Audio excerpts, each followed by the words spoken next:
Makadi hama neshamwari muna Kristo. Ini ndinonzi Sema Garoa. Ndauya nechidzidzo chekuverenga ndima dzemubhaibheri.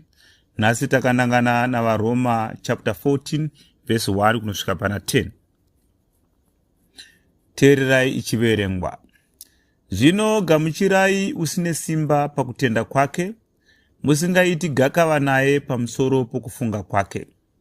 Mumwe munhu unokutenda kuti ungadya zvose, asi usine simba unodya miriwo.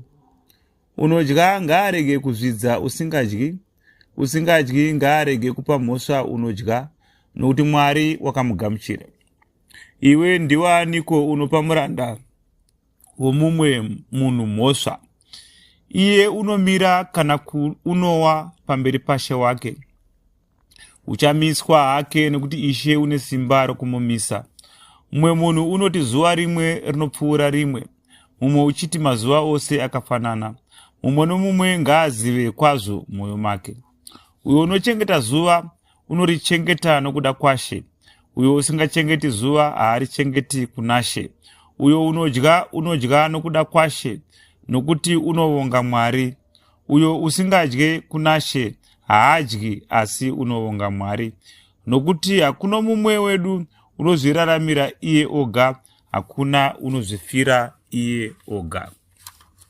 Nokuti kana tichirarama tinoraramira Ishe, kana tichifa tinofira Ishe. Zvino kana tichirarama, kana tichifa tiri vaShe. Nokuti Kristu wakafira izvozvo, akamukirawo izvozvo, akararama kuti ave Ishe wavapenyu navakafa. Zvino iwe unopireiko hama yako mhosva? Kana newewo unozvidzireiko hama yako? Nokuti isu tose tichamira pachigaro chokutonga chaKristo. Haiwa, ndopaperera chidzidzo chedu chokuverenga ndima dzemubhaibheri patangachiverenga varoma chapter 14 verse 1 to 10. Neni wenyu Sema Garoa.